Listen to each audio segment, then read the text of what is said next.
When you first heard the word breast cancer, what was that moment like for you? Denial, like breast cancer. Me, never. But I couldn't tell you what it was because I didn't accept it and I didn't know what it was. How did you sustain yourself? How did you keep yourself together during all of this? I by the hotel, crying the whole night. How do you feel now? Station is small, but we have a lot of support.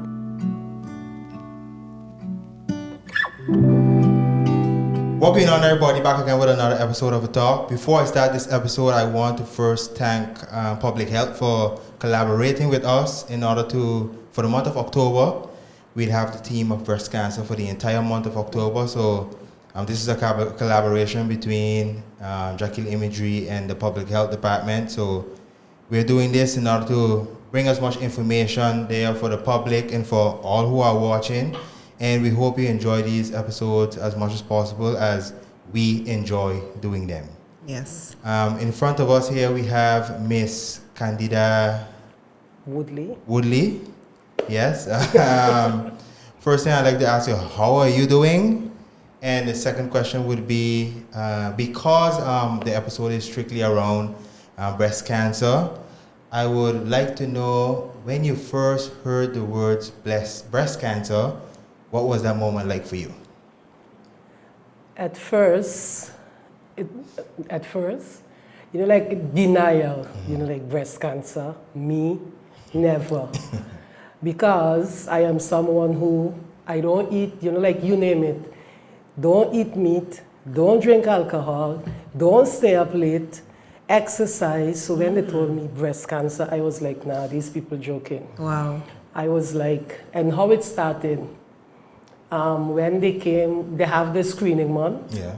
So Shanna told me way up front, Candy, when we have screening month, you have to come screen. I was like, okay. Appointment came, I forgot. No loudmouth, Shanna. Candy, don't come to the screening. Yeah. So boy, speak it over with Glenda, my cousin in the office. I said, why Glenda, these people want me to go do this thing. Yeah. I ain't up to it, Glenda said, no man, Candy, you go, it ain't nothing. I could remember I had a nurse, Anna, Dr. Anna, gone. I tell her, I reach in there, I tell her, I only hope this thing, I gonna do it quick. Sure, when she did the screening, she did the feeling, she said, I think I feel something. Okay, let me check. So she went back to the next breast. She went back to the left breast first. Started to touch. Then she come back. She said, okay, there is something. I was like, what? You can't be serious. Breast. I say, something. So she said, yes. But don't worry. We're going to go on very quick. We're going to get this solved. We're going to send you to get tested. We're going to find out what it is. Listen, when I left there, I drove all over station crying. Wow. Yeah. You don't know, because now cancer, everybody here cancer was like, boy, death. But did she roll it out then? No, she just told me she found a lump. Yeah. And she's going to send me further to test it. Yeah. But you don't know, you don't feel a lump in your breast, cancer, or death. Yeah. I was like, okay.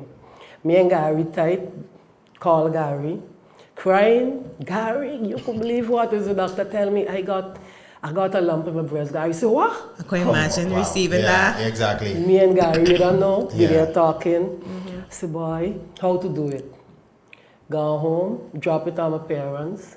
Now I have to go back. I went back in the office, can't concentrate, but just doing normal because now I still no, it's just something. But was all that process in one day?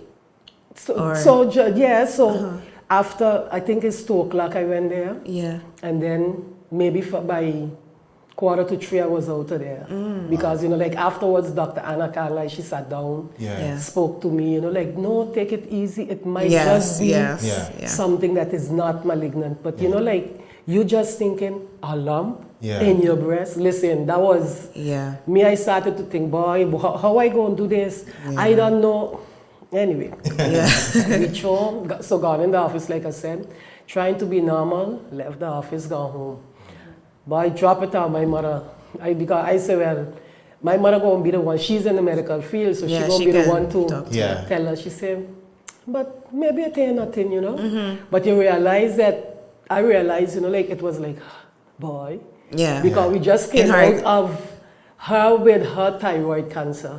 So now it was, so you know, Yeah. Wow. I so didn't it even was know like that. Imagine. but that was also, you know, like something that she had this, you know, like a whole different story. Yeah, Let's keep yeah. it now to the breast. Yes. Yeah. So, you know, like, okay, how to go further about it. So then, I can't lie, within 2 weeks, they called me. I went to Sint Maarten to check. That was a next drama again, because when I went, I get, you don't know, you're in Sint Maarten in the alleyway sitting down, everybody going. Like, you know, like you're saying all sorts of prayers. Why when I go in there, it's just going to be nothing, and they're coming right back out. So gone in, I did the test, and they have a history of when was the last time you come and do a mammogram. So in the department in Sint Maarten. So when I did that, the doctor, so I guess he's a radiologist. So I standing up, you don't know, and you wouldn't know about mammogram, but mammogram, your breast. So now I standing up, I barely have breasts. They're squeezing, and he telling me, don't move. Stay just like that. I was like, oh God, you know, like, how am I going to do it? And he tell me, 2014, you were here for the same thing. I said, yeah, this is news to me. Wow, yeah. You understand? So we there standing up, he testing. He said, then he run, he said, don't move. So he went in the other room, he came back. He said, you're going to put on your clothes, do not go sit down, just leave this room and go right in the next room. So enter the next door. I went there.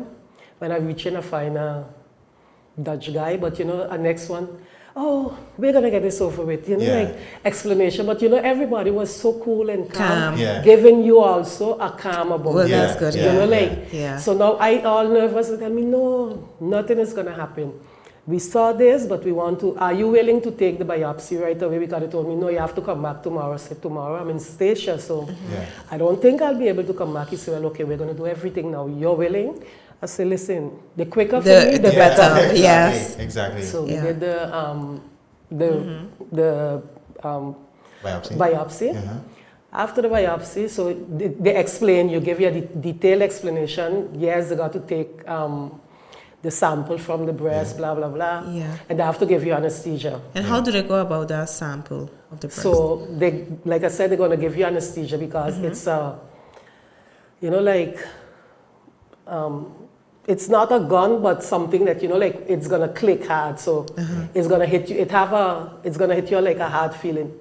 You know, like, that is subtracting the whatever from in the tumor that they saw. So that you don't feel it?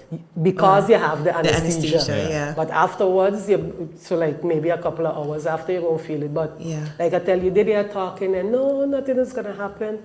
Explanation, you know, like what will be the following steps. Yes, if it come back, if it's not nothing, they're going to still call me and inform me. And if there is something, they're going to call you and tell at you least too. I tell you that. You know, like everybody that say, most trouble. Everybody that say, you know, like, oh, Sint Maarten, I cannot say from beginning till end. Yes. Sint Maarten was real, you know, like explanation all the way.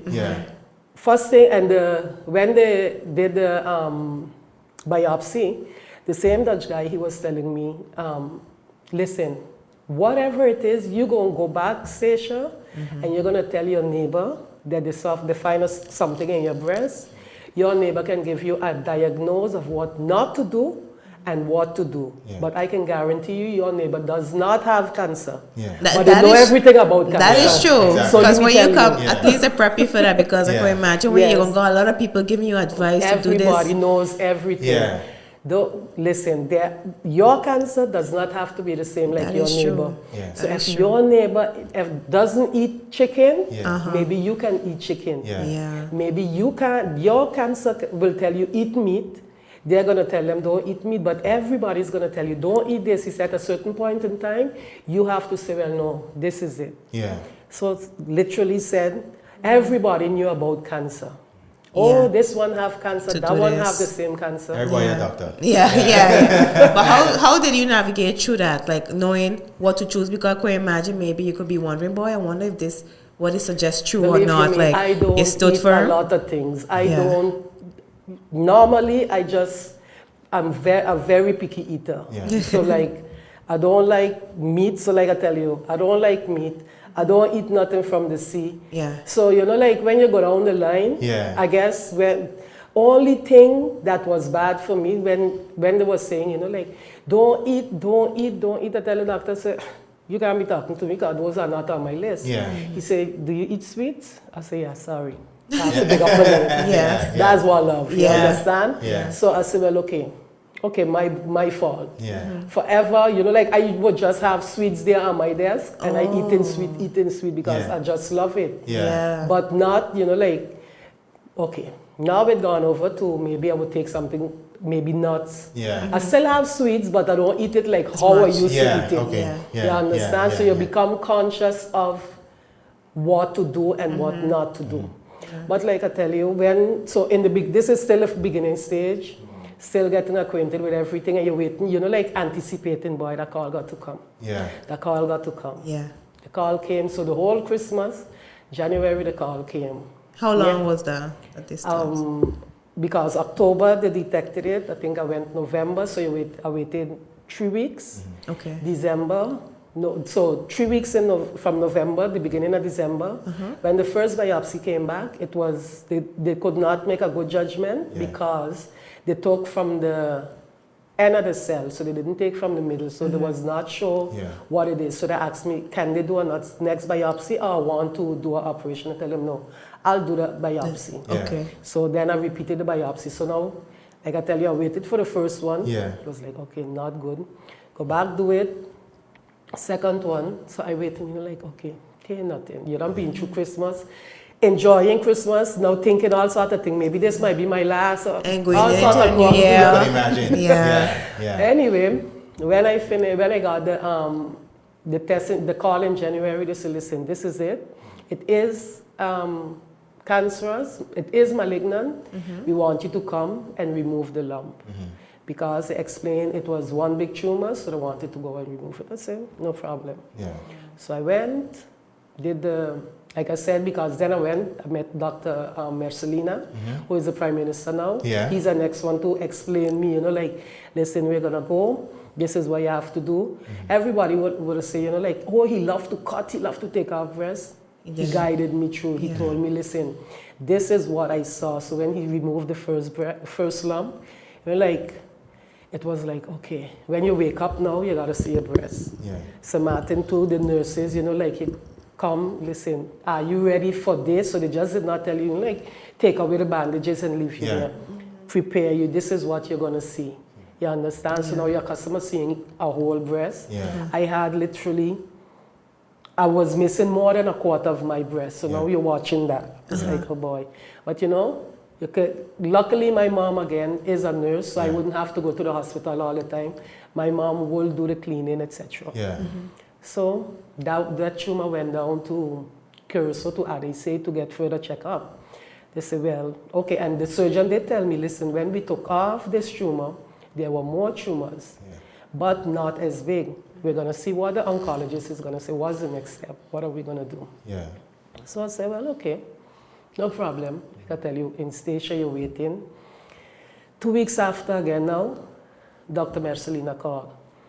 That was the first encounter I had with the hospital, negative, our hospital here in Stacia, because what it did, Dr. Marcelina called me and tell me, Candy, I need you to go to the hospital to speak to a doctor. So I'm gonna call you when you're there by the doctor and I'm gonna explain everything. And from there, we're gonna see what it is. You know, that time it was, you can't get an appointment right away by the doctor, not even emergency, the doctors couldn't see it. I was like, okay. I called back Dr. Marcelina and said, listen, it's me and my mom. Eventually, I got to make the decision if I'm going to continue or not. So tell me what it is. He said, well, okay, there is more the tumors. They want to either remove the breast or chemo. What are you going to do? So that's what it needed me to go to the doctor, for the doctor to be, you know, like convince me either the chemo or the, you know, like maybe he has more thing. I said, boy, can I think about it? He was like, yeah, you may. We'll call you back. Or call us back maybe 2 days after. So I was like, okay, no problem. In conversation now, so now, next crying again, because now, you know, like even though you were saying, boy, I have 3/4 of my breast, but I still have my breast. Yeah. Just thinking of taking away the breast, I was Is like, more. oh boy, how am I gonna do this? Take away a breast. Sit now, Pammy Schmidt, she's my friend. She had cancer too. So I sit down and tell her, I said, girl, Pammy, this is the next step. I have to either remove the breast or take chemo. She said, I would remove the breast. Just like that. And I say, boy, look at it, like I crying. And she just, can't you remove the breast? It's more easier. So, and then with the, so I was like, okay. I came back up and tell my mom. I said, boy, Mama, I think I'm going to remove the breast, like, because that's what they told me. I was like, boy, chemo, I going to lose my hair. God knows how my body going to react. I ain't going for that. I was like, no, boy, like, no, my hair, I just finally got my hair. Now I know I'm going to lose all this hair. I said, no, okay. Gone. Went back, I called back the doctor. Didn't even wait 2 days. I called him the following day. I tell him, I said, Doc, I'm going to come and do it. Tell me, well, okay, come right away. So within a month time, I went and I take off the breast. So take it off. Then it was the process. That was, like, again, the same process. Okay, this is what you're going to see. You don't have it, like, everybody, did you take a picture before you cut it off? Why? I think I do see people doing that. But like, I was like, okay, why? But okay. Like, I was, okay, I don't mentally convince myself, let me remove this breast. Then we removed the breast. Like I said, came back. And that's the next thing to my daughter, my last daughter. She was like, Mommy girl, remove your breast. Why not? Now you could barely be a big B cup. Remove it and make it a double D.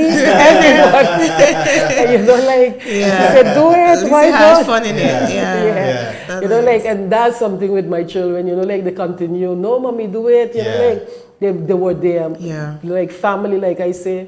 And Dr. Marcelina, 2 weeks, he just told Mary in Sint Maarten, every 2 weeks, I want to see this patient because if you don't leave the breast drain correctly, you can get, like you see people with a hand, that swollen hand. I think that happened to my grandmother, Yes, the drainage didn't, as long as it didn't drain good. Because she had one hand always was banded. So that's why, and so all of that they explained. Like, so to avoid that, he said, something, I'm going to do my own. That is true. My own treatment of this. I'm checking it. And your cousin Ruben's girlfriend, she used to work there. So every week, I used to tell Ruben, every 2 weeks I used to see her there. Because I'm going back to Dr. Marcelina. And he didn't want his nurses to, like all they could do was undress the wound and put me there to wait on him. He coming back. I could remember when the nurse came and to remove the stitches. They came, I have to remove the stitches. The nurse come and she started to clip, clap, clap. And he was in his room. He come in, what are you doing? I told you undress her. Don't remove the wound. Don't remove the stitches as yet. She said, but I thought it's the day to remove the stitches. He said, no, I didn't say that. I said, so like then, when he went, all of them wasn't ready to be removed yet. He said, you see? But he said, okay, I'm going to take care of you. Like. So he gave you that reassurance. Yes. Then we're going to continue. I cannot lie, and that's why I tell everybody.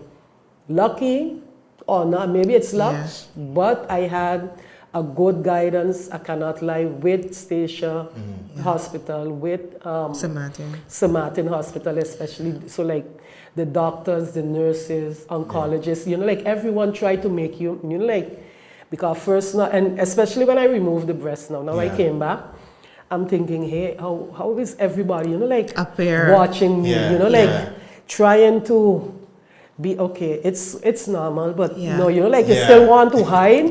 Don't want nobody to ask no question. But it was still a good experience because then the Cancer Awareness Foundation came in. Everybody, like used to say, oh, Geraldine like Melly. No, Geraldine is somebody, to me, I see her as caring.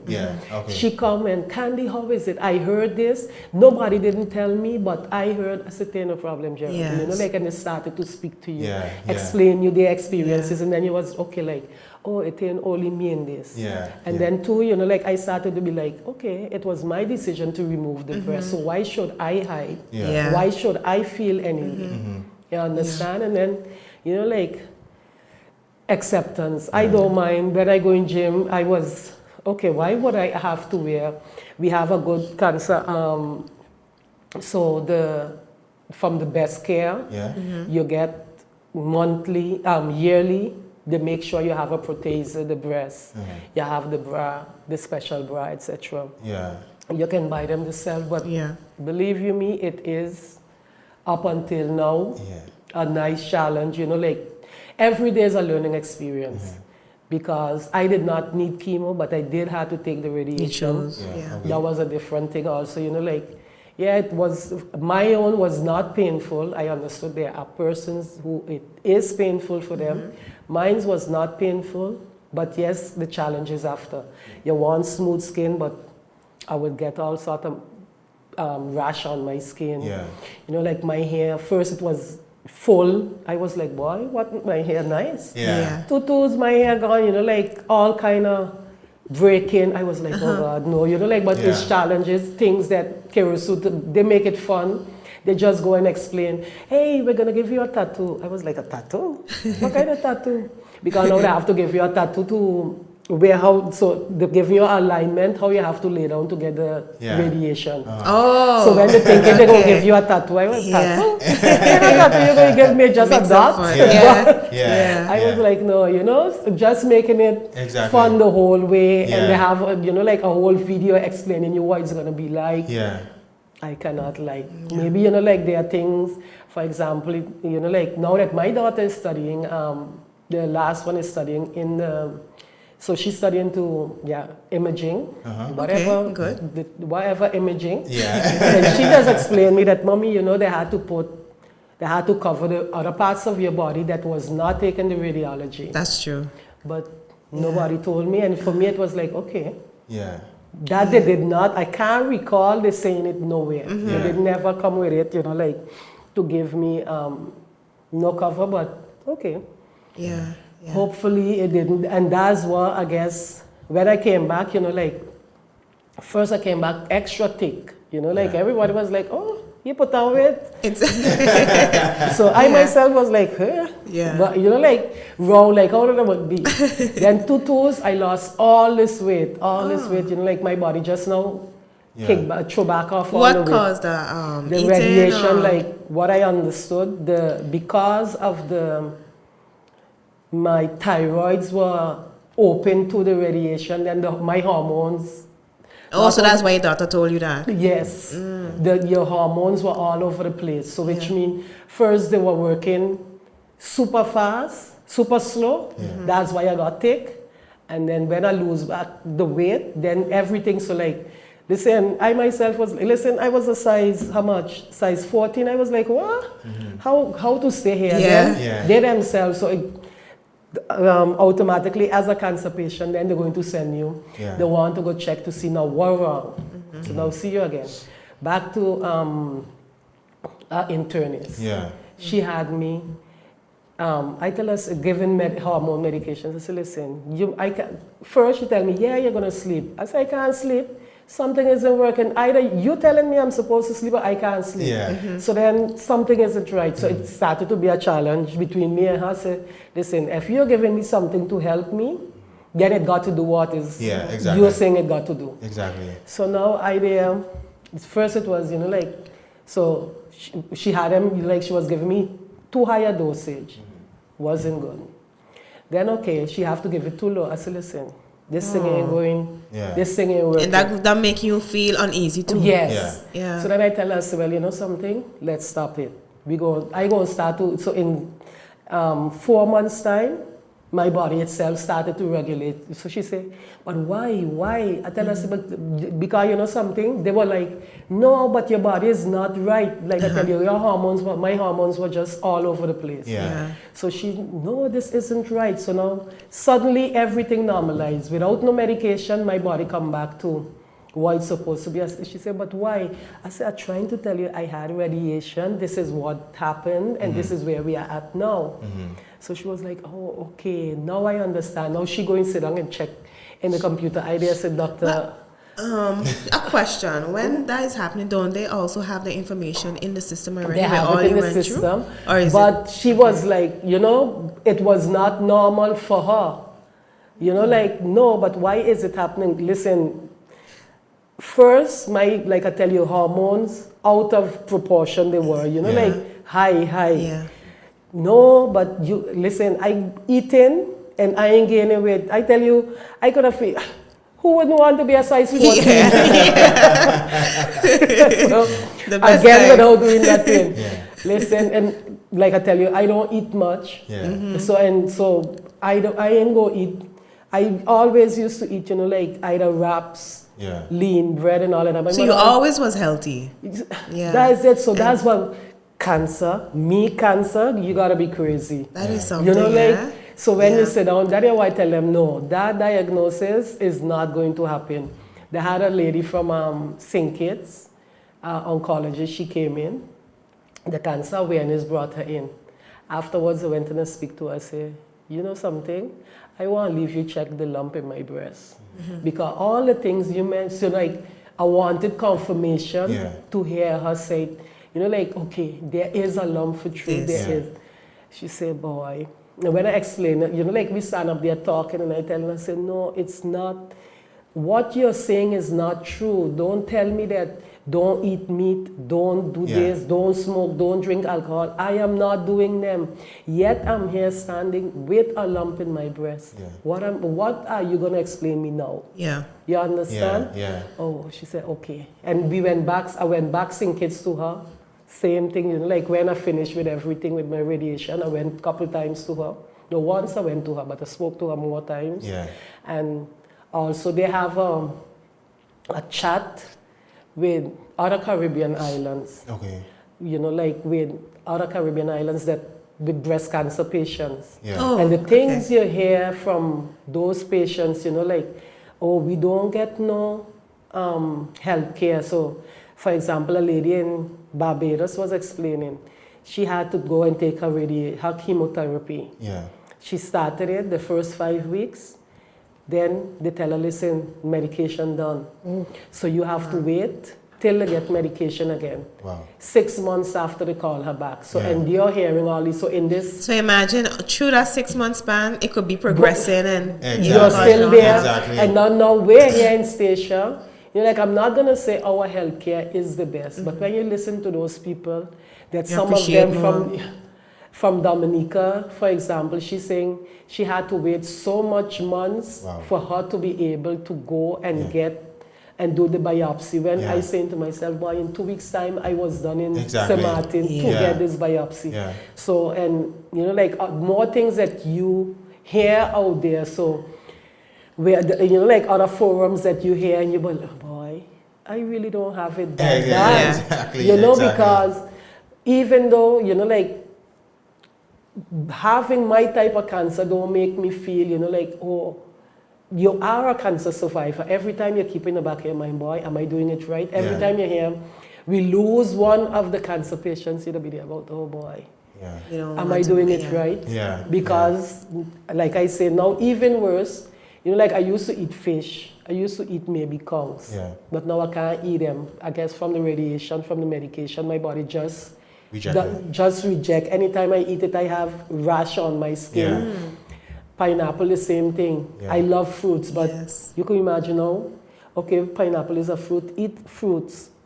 Why pineapple? I can't eat it. Why not? Like. So you speak about you can't eat pineapple and such. Did you have like a specific diet you had to follow? No. One thing the oncologist told me. Luckily, the type of cancer I have, it's not like aggressive. So why it came is just hormonal. So it's not even genetical. So like I was going to ask that. No. So I cannot say like my children didn't have to go and test as yet because it's nothing genetical. Why it came, why it's there. No. I don't know. Like sometimes you say, okay, maybe I got a leak in my breast, but you don't know, maybe you hit yourself, but you continue. So that's what, there's nothing No, only thing, for example, no, is hormonal. So which means I can't go take. That's what the internist had to go and see which hormone she could have given me to take to help to drop back down my hormones, to bring them, to level them back up. All of that, like type of things, and it was be like, okay, what's the next step? Every time it's something different, something different. When Shanna approached you and told you about, go and take testing, what made you say that you wasn't ready for it? Like I said, can't be me. Why? Yeah. You understand? I was done 50, but I was like, you gotta be joking, Shanna. Why? You're like, you're saying, anyway, it's gonna be wasting my time because it's not. Yeah. Like I tell you, because you're figuring you're healthy. Yeah. So you're doing all what you're supposed to do. So how can it be that me? Okay. So that's why I was figuring I'm gonna be in and out of the clinic. Yeah. No. To find out. Find out. Did you have any ways of feeling like did your body feel different? One thing, after finding out? No, but before self, and that's something Dr. Anna was telling me. Like you was feeling any extra tired, but I'm somebody, I'm up from 4. Just because so I just doing, and then 8, 9 o'clock I go and sleep. So which means, but 8, 9 o'clock I am tired. Yeah. So I was like, okay, but I up from 4 o'clock in the morning. So it comes automatic. Yeah. But she tell me, no, that was a signal, my body telling me, listen, I'm tired. But I thinking, okay, I up from 4, so get me ready. I go in either gym or going walking. Yeah. So, I was thinking, okay, it's normal. But she told me, no, your body was indicating already, listen, it's getting tired. Wow. So that was something, but like you would figure, okay, it's normal, but it wasn't. Yeah. Imagine something just like being tired could be a signal for Yes, you to a signal. So that's what is, like you just start listening to your body. Now, for sure, I started to listen to my body. Okay, this, like this is how far I can go or how I cannot go. Yeah. I know, for example, I'm supposed to move a lot because as a cancer patient, you have to move. You have to be active. Like just even if it's a little bit, you have to move. You have to continue moving. Yeah. Okay. So people that say, I just train with Quincy. I used to go to the gym, but then at a certain point I was like, I know what is I doing. Yeah. But and so you just know that you know what you're doing, but you're just being active. I'm just being active. Whatever comes to mind. So then I went by Quincy. I went to the first challenge with Quincy. And I said, listen, I can't do everything, but I got to move. So. And like how he say, anything he go and do something, what's the substitute? Like something at your pace that is doable for you. So he is challenging, but you can do your own pace. It's me versus me. And you have a support group too. Yes, all of us there, like whatever I just say, like no Quincy, what to do. Substitute. And it's good that you could go at your own pace too. So that's a real good thing. Yes. It's nice. And talking about support groups, because you say you had a support group from the one in Sint Maarten, I believe. Yes. You're still a part of that, or? Well, I did not last year. I didn't went to her. We spoke on the phone. Like I used, like she does still check up. Yeah. You're taking care of yourself. Okay. Because like I start back with that same thing. Like too busy to go to the doctor. What is that? Listen, the doctor, I can't remember, one of the young ones now by the hospital, she said, Stacia is the first place I saw people does doctor themselves. And when it's out of proportion, then they come to the doctor and telling the doctor, no, but I did this and I did that and I feel, but I mean, when it started. Too far. Yeah. So it's something to get out of that. Yes. Yeah. So that's the same thing, like I just be boy, I got catch a boat, go sing kids. I don't have to see, like even but at least you have it over with. But just the thought alone, but like you got so much things to do, so you have your program here, boy. When I go sing kids, how I going to do this? Like you want to keep up with everything, but you can't. It's just like they say, like we just put our work before. Yes, we put before your health. Yeah, before you help. And share your help for us here to have got to go. And that's what is saying. Actually, so that's what talking it now, I was saying to myself, like I am doing, I think, right, because I'm eating right, I'm moving. Yeah. But the checkup, I'm going to the normal checkups here. But that forum, I really do miss it. You know, like, because the doctor, it just, you know, like different persons calling in. Yeah. And you're not, I guess, whatever, through whichever oncologist, but real good. When I hear them was talking on that forum, I was like, why? I did not say a thing. I was like, no. Why are you going to say? Because now everything on my own fell in place. So even the doctor said, "Can you there?" I said, "Yeah, man, I'm right here." That's all I could have said because I didn't have the complaint. Maybe they can lapse with us, but you could imagine you're taking your treatment. Then they're going to just call you and tell you, no, you can't come back. Don't bother come. 6 months after you got to go back. And if you have aggressive cancer, then they're going to be like worrying you more. Yeah. Exactly. What? How did you sustain yourself? How did you keep yourself together during all of this? Well, like I said, I had my family and my children. So, but direct. So my parents, my brothers, my children, for example, Zaigani, she was one, you know, like in medical field. Yeah. So she always, no, mommy, listen to the doctors, and she always done read Trusted, up. By the time, to herself with my foot, I there telling her, Zaigani, girl, my foot hurt me, these are the medications they give me. Oh, but this is what is it going to do? This. Okay. Oh, so she done that already. That's nice. Yeah. That's but nice, you know, at a certain point, I don't say, no, give me a chance. Yeah. So, but it's nice. So that was my support. Even though I can say, you know, like my father, he had a challenge. He didn't want nobody come and ask. No, they don't need to know about you. No, but I felt like, hey, I was on time. Glenna, my cousin, cried because she said, Candy, I am the one that sent you. I said, maybe that was a good part. Yes. So that you sent me. Exactly. And imagine if Shanna was somebody, boy, I make it. Yeah. So I was like, I'm grateful to all who called me out to be on time, because I could have been maybe a year too late. Yeah. And now that you're like after it, how often do you have to like check up and do those? Every 6 months, daily, I have to take a tablet. They say it's a chemo via tablet, maybe, but luckily I have no hair loss with it yet. Yes. And every 6 months, I go back to the oncologist. But in case anything I see, I can go to the hospital here also. Is there ever a point where it could be like, okay, you don't really have to come as often, or are you checking up now because of it was a recent something? No, I think for 7 years, they're going to continue checking you. I'd say after 10 years, they say it does go. You're free. So after 10 years, it maybe does, or you don't have to go so often. But I think even now but now I went to Dr. Dorrit, and she told me that now she's going to be the one monitoring the cancer patients. So here in Stacia. So I guess not only after 10 years, they're going to continue monitoring. That is great.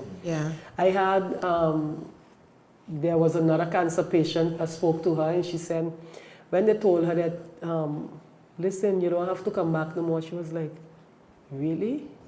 I don't have to come back no more? So there's no cancer no more? She said, she was like, impossible. You know, something to look forward to, you know? Yes, you know, like when you hear them ringing the bell. That does it. After the chemo and so. No. And what do you think can be done for other persons? Because some other persons might be just like you in the beginning. I'm too busy, I want to go. I feel like it can't be them. How do you think we should go to reach out to those persons? Reach out in a sense, you know, like you have to be conscious of, like I say, listen to your body. Why not? You have it free. Like I said, you have other people in other parts of the Caribbean, maybe right next door to us, St. Kitts does not have the privilege to go and get tested just free of charge.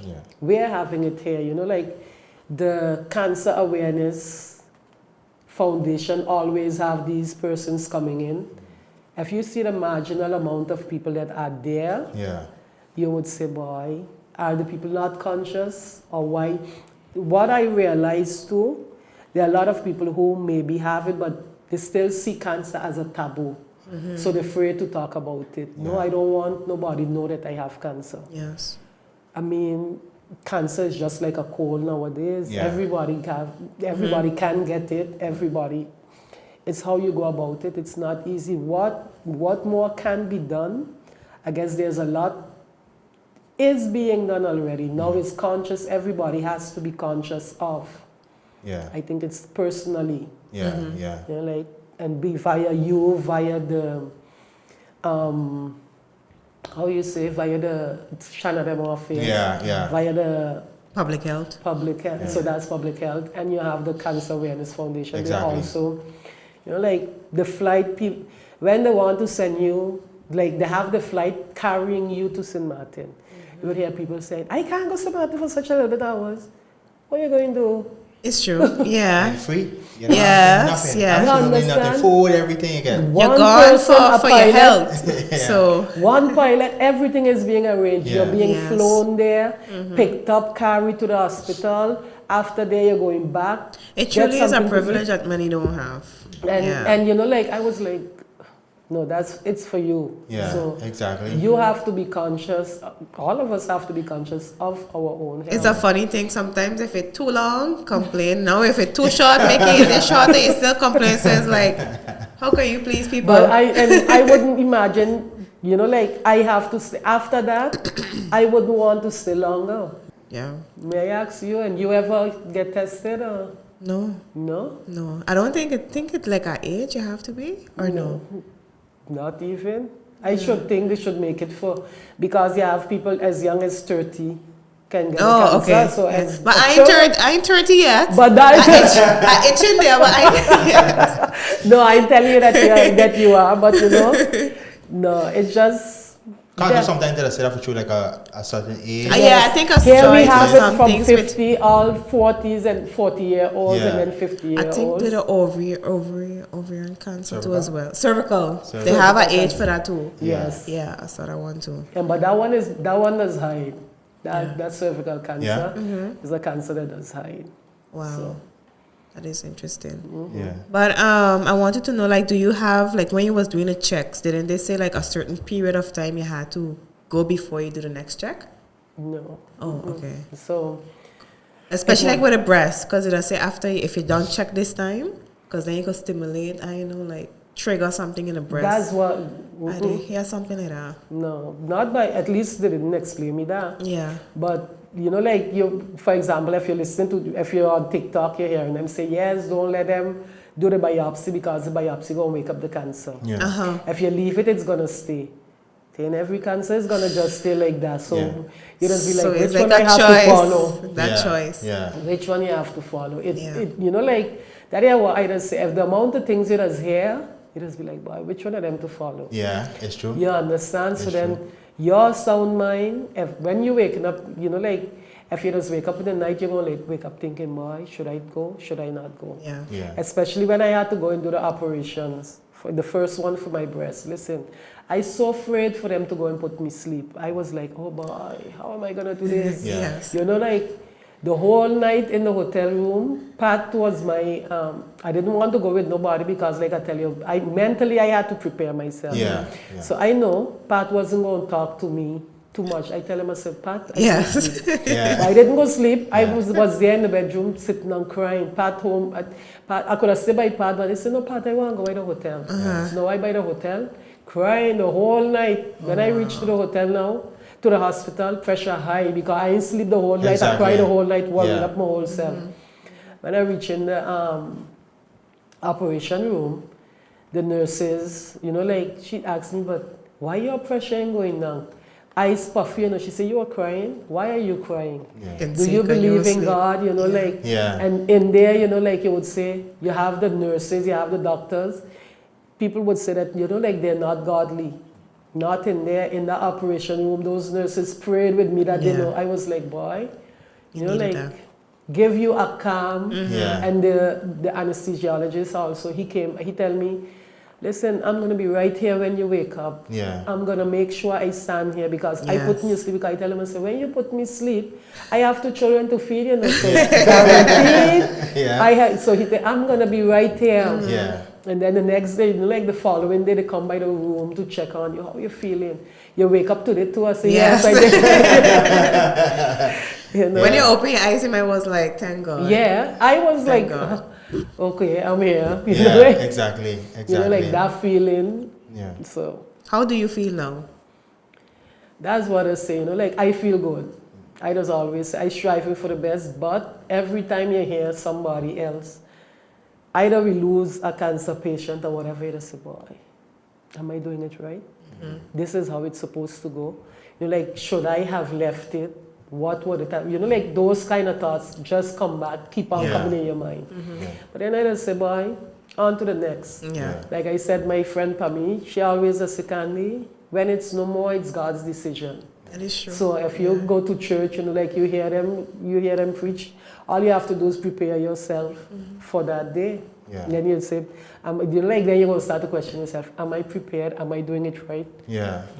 So all those things will keep it is on a coming. tough thing to reflect on towards yourself because, at the end of the day, we all have to go somewhere. Yes. But not during that, you don't want to go.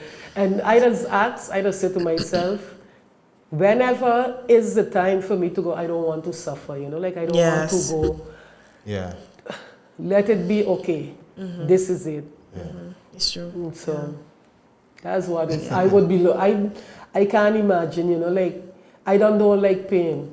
You know, like, that's why yesterday I was telling, and the doctor tell me, is it so much pain? I said, I feel like I'm dying. He said, because of your foot? I said, yes. Yeah. I don't like pain. Yeah. So, So that's good. Well, we're happy to hear that, you're in a better space now.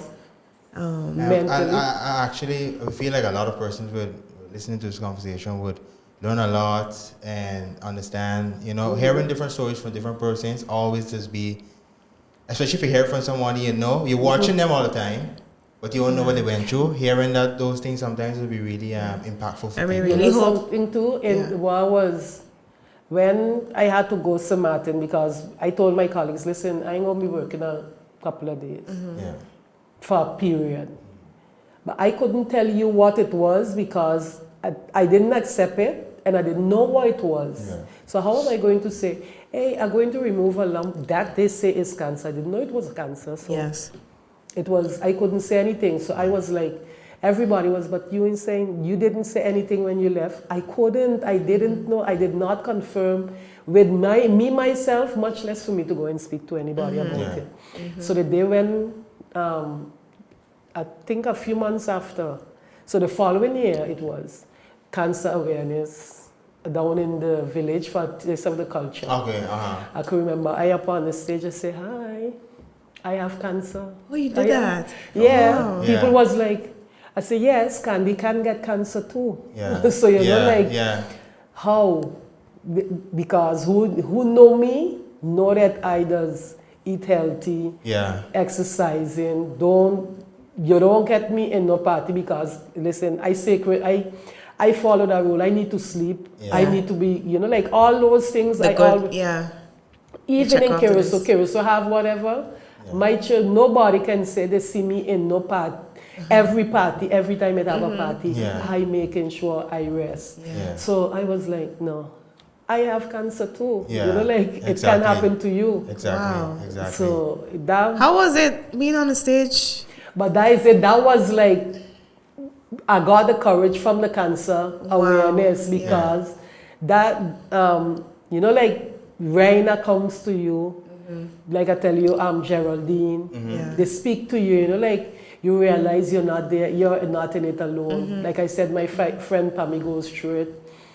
And, we sit down and we talk. She has her own personal experiences. I have mine. We would sit down and talk, Stacia is small, but we have a lot of support out there. Yeah. So I like how you said that, shed a positive light on it in the community, not just... Yes, I would always say, I told Geraldine personally, do not stop. Maybe some people, believe you me, there are some people that consider it a taboo. Yeah. But it's not.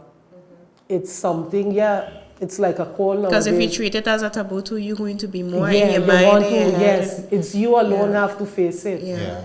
So, you know, like, convince yourself, you know, like, all sort of thing. Like, I just say, you know, like, people that say, yes, we all of us became preachers, but no.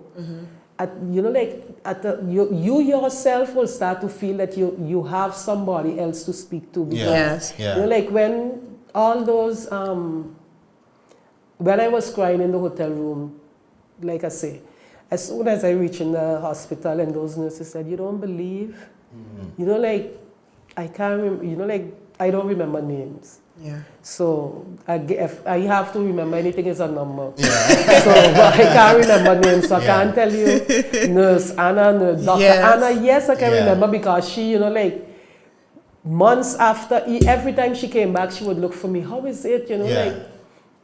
So I can't remember all those names of those nurses, but you know, like, they would come and whatever. Even when they come and wake you up after the how you say, after the operation. I can remember I have these Jamaican guys in the hospital. Now I'm big, so this nurse came herself. She said, this Dutch nurse came. She said, I can't help you alone. I said, well, oh, don't bother. I know I getting up to go. She said, you can't walk by yourself. I said, why not? She said, you just had an operation, you had so much anesthesia. Sit down, sit down. Yes. Now I forget that, remember, you have the robe open in the back. I go in, I say, oh, she said, but the gentleman are there. I say, oh. So no, but now I say, oh, I say, okay. You got a good view. But I tell her, you know, like, why can't I? She said, no, but you felt good. Yes, I felt good afterwards, you know. That was the funny part of it. But I can't, like, you know, like, you had fun part, you had, you know, like, Sint Maarten, I don't say, you know, like, the hospital wasn't the best. Everybody does say maybe it's not the best. I went to Guadeloupe. Sint Maarten Hospital is a charm to Guadeloupe's hospital. Guaranteed Guadeloupe Hospital, you don't have a pillow. You have to walk with your own pillow, your own sheet, your own towel. Imagine that. Do they still send patients to Guadeloupe? I don't know. Okay. But I know that, for example, I was in a room, remember Guadeloupe? They don't speak no English. So which means now I'm in a room with two other French ladies. I can't understand them. The nurse can't understand me. And I'm supposed to go and operate. So now the doctor, you know how the lady... Make it uneasy. Very uneasy. The lady started to... No, but the doctors could have speak English, but now the whole night now, I'm in there with people. I don't know who you are. So now they're saying, they put you in Sint Maarten with all sorts of strange people. Guadeloupe was even more strange. I put me in Sint Maarten, I could speak to them in Sint Maarten, but I can't speak to them in Guadeloupe. Exactly. So... Thank you so much for shedding light on breast cancer awareness. I know that maybe might have some people who might be afraid to come forward and speak on this. You can be a person, you know, you say you can have a family member who's going through it, and you can speak on their behalf. And the more awareness we bring, the more comfortable everyone in the community could feel. And we also would like to say thank you very, very much for even wanting to come in and tell your story, because like I said, telling your story, you might get other comfortable. More people might sign up to go to do their checkup. So we very much appreciate it. I only hope more do go. Yeah. You know, like, it's better, you know, like, be on time, be safe than, better be safe than sorry. Exactly. And maybe you won't even be sorry because it's a learning process. Exactly. That's true. You never know. Thank you for coming on the podcast. No problem.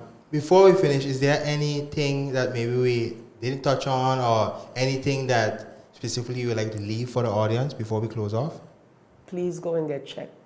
And I only hope you all have more cancer patients, breast cancer patients, that will come on the podcast. I came and I explained my situation, but maybe there is someone else who have a different situation, who did, for example, the chemo. Even so, I would say radiation, like I heard other patients, radiation is not easy. Mine was easy, luckily. So please do get checked. Yeah. You know, Yeah. like, Hearing that means that not because you have breast cancer, the other people to get breast cancer is not the same. no, things it's you're gonna not the go through. same breast cancer. So, but the simple fact, even if you get diagnosed, do speak to somebody. Don't keep it to yourself. To me, that's more challenging. Yeah. Because now, oh boy, now you sitting and thinking, believe you me, when you get diagnosed, then TikTok and Google always have something to tell you Yep. about the kind of, about breast cancer. And then they're gonna make you crazy because now only you going at, you're reading that maybe you have stage 4 cancer. But your stage 4 cancer might not be a bad stage 4 cancer. There can be stage 1 cancer that is also bad. Yeah. Yeah. So don't let nobody frighten you if you have any cancer. Yeah. Go out and get tested. Listen to the oncologist. So Yeah. Yeah. Thank you so much. Thank you so much. Like I say on the talk, Jackie Imagery, capture the moment, watch forever. See you guys in the next episode. Bless. Bless.